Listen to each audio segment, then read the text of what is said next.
ravie de vous retrouver aujourd'hui pour cette nouvelle vidéo consacrée aux proportions du corps humain.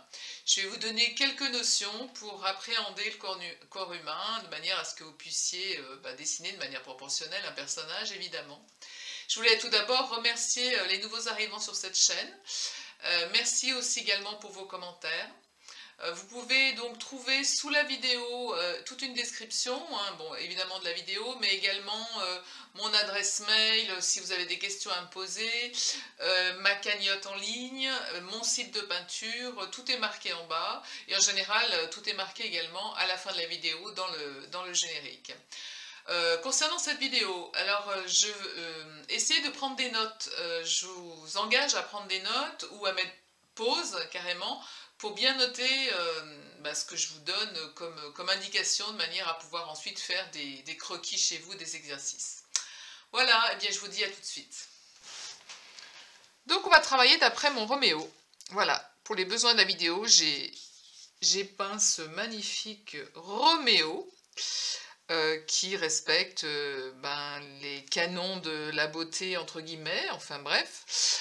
Voilà, donc, en fait, il n'y a aucune règle absolue, évidemment. C'est intéressant de connaître et d'observer quelques règles de construction, mais dans la vie, évidemment, qu'on n'est pas tous des Apollons.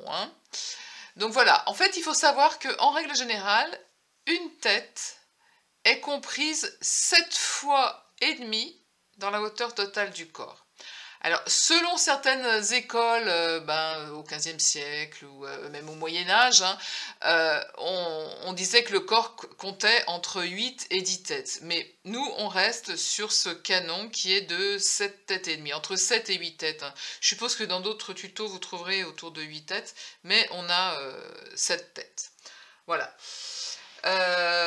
Écoutez, alors si dans un premier temps je vais également vous le montrer de manière verticale. En fait je vais le montrer de manière verticale, de manière à vous montrer comment est-ce qu'on travaille ce personnage autour d'un axe vertical. Donc c'est important de l'avoir en face à soi. Si par exemple vous travaillez également d'après modèle vivant, il y a des mesures à respecter. Avec quel outil, je vais vous montrer. Et voilà, donc à partir d'un axe vertical, mais évidemment que ensuite les personnages, on sait bien qu'ils ont des attitudes qui sont inclinées et tout, mais pour apprendre, on travaille toujours autour d'un axe vertical. Voilà.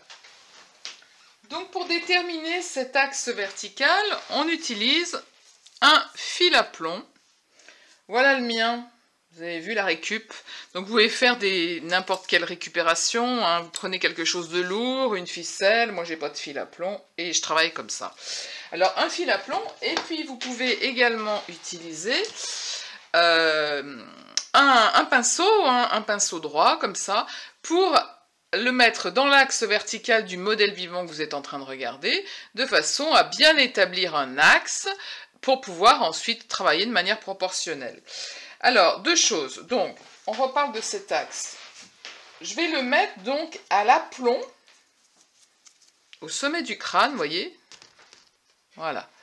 Pour que vous voyez bien, il y a comme une symétrie dans le corps humain, on est d'accord.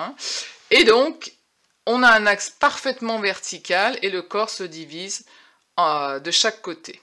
D'accord? Donc ça, c'est important de bien travailler par rapport à un axe. Voilà. Deux choses sur les mesures qu'on prend. Souvent, vous voyez les artistes qui travaillent comme ça. Voilà, ça c'est important. Alors, je vais essayer de vous l'expliquer. J'espère que vous allez comprendre. Bon, je me suis mis de cette façon-là. J'ai mis mon Roméo devant, là.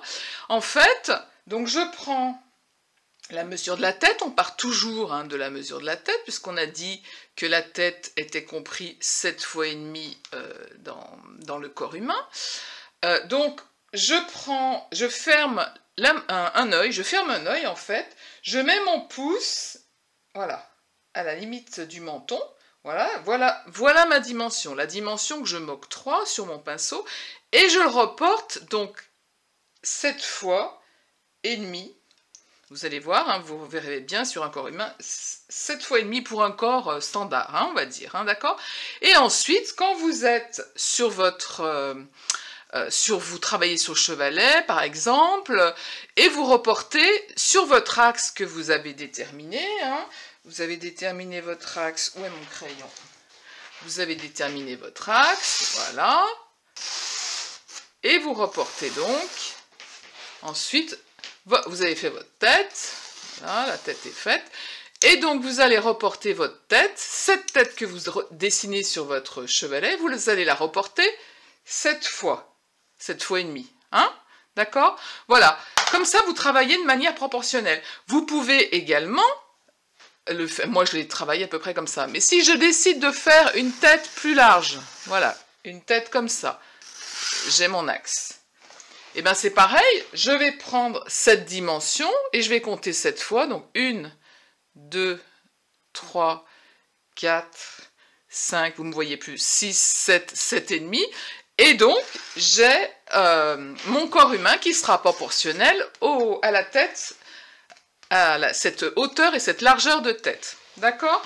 Donc ça, c'est important que vous le voyez de manière verticale et j'avais à cœur de vous montrer ce petit bout de vidéo, de ces explications de manière verticale. Sur le plan horizontal, donc on a refait notre axe vertical, donc j'ai couché mon Roméo, et donc on va situer le milieu du corps. En fait, le milieu du corps, hein, c'est environ 4 têtes, donc c'est pareil, vous prenez votre crayon comme ça, et vous comptez 4 têtes, 1, 2, 3, 4. Le milieu du corps, c'est l'entrejambe, c'est exactement ici, hein, au niveau du sexe. Hein. Donc c'est bien le milieu de mon axe. Ensuite, on va remonter au niveau des épaules. Pour connaître la largeur d'épaule, en fait, on dit qu'il faut 3 têtes. Donc vous en avez 1, 2, 3.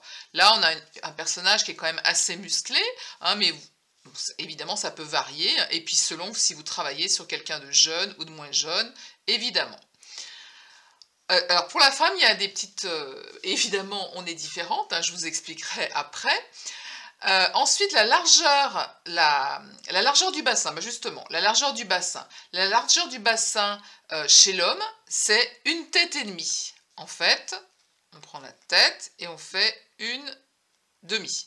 La largeur du bassin, c'est 1 tête et demie. Alors que chez la femme, la largeur du bassin est 2 têtes, hein, prend 2 têtes, d'accord? Ensuite, on situe également le nombril.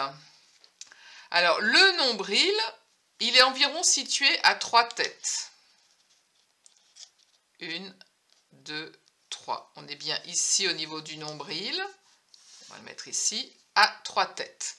Lorsqu'on est au nombril, on peut déjà situer le coude, en fait, puisque le coude est environ au niveau d'une médiane, comme ça, d'une inclinaison. Le coude, il est à peu près ici. Il est légèrement au-dessus, est-ce que vous voyez? Ouais. Il est légèrement au-dessus du nombril. Hein. Là, on va resituer notre bassin, ici, à l'entrejambe. Hein, l'entrejambe.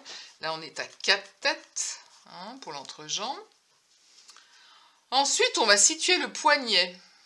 Le poignet, il est au niveau du sexe ou un tout petit peu au-dessus du sexe. Hein. Donc, il est ici. D'accord? Ensuite, on a le bout des mains et le bout des doigts. On dit que les doigts arrivent à mi-cuisse. Le bout des doigts arrive à mi-cuisse. Voilà. Ensuite, nous avons les genoux. Les genoux, il faut compter 6 têtes. Donc, 1 tête, 2 têtes, 3 têtes, 4 têtes, 5 têtes, 6 têtes. Les genoux, on est ici. Et on a environ 6 têtes pour les genoux. Et les chevilles sont en fait à 1 demi-tête de la base. 1 demi-tête de la base. Donc pour les femmes, hein, comme je vous ai dit, on a le bassin qui est beaucoup plus large. On a en fait les épaules qui sont un petit peu moins larges, hein, que l'homme. Hein. On est à 1 tête et demie à peu près pour les femmes, avec un bassin beaucoup plus large évidemment.